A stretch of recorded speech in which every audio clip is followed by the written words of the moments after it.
de la Biblia.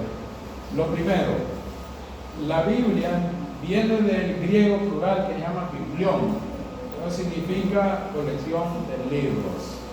Es una biblioteca, la Biblia, biblioteca. La Biblia tiene dos divisiones principales.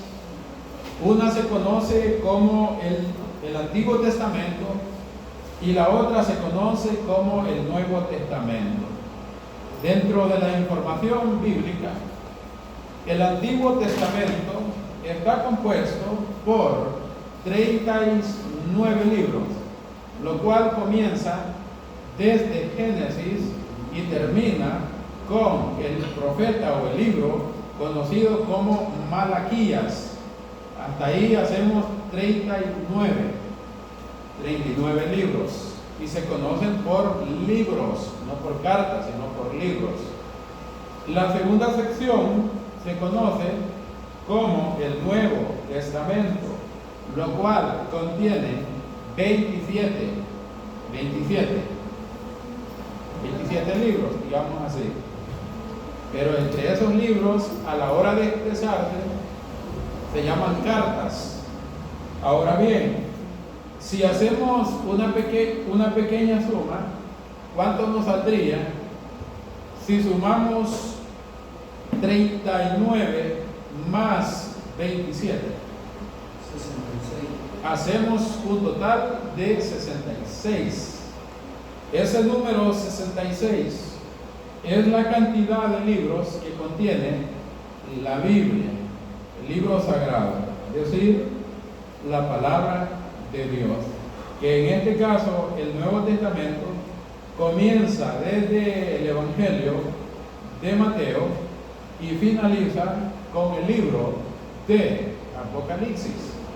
Ahora bien, esas son algunas informaciones bíblicas que vamos a ver en segundo lugar.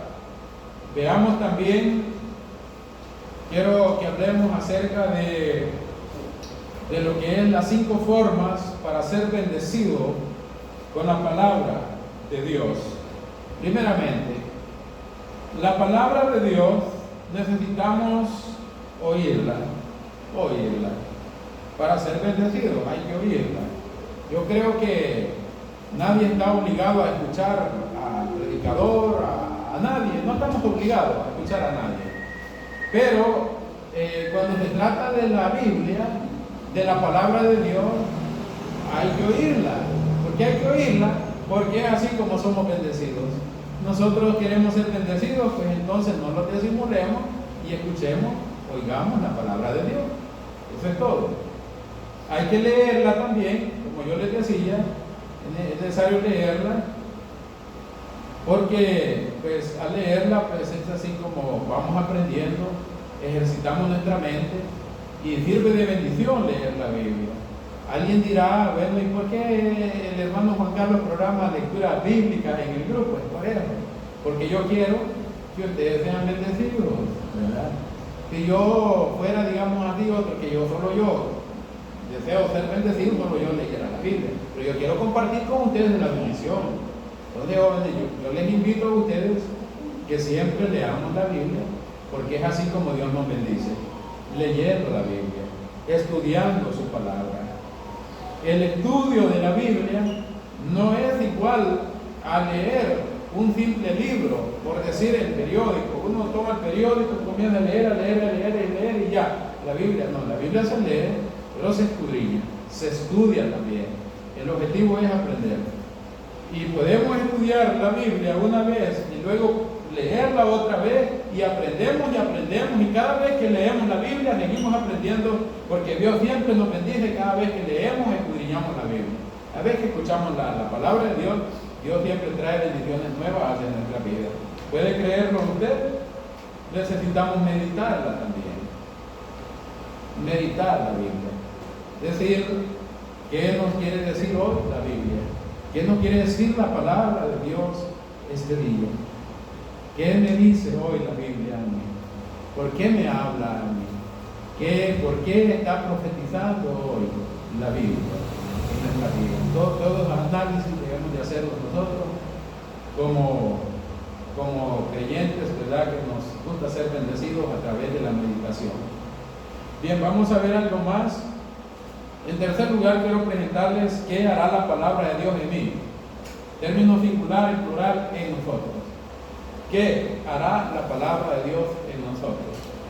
Hará lo siguiente. Primero, nos va a ayudar a tener un crecimiento espiritual. Bienvenido, hermano Rey. Nos va a ayudar a tener un crecimiento espiritual. Quiero comentarles que la Biblia es la palabra de Dios, y en vista que es la palabra de Dios, nos es posible ser alimentados, fortalecidos, porque es el alimento para nuestra vida.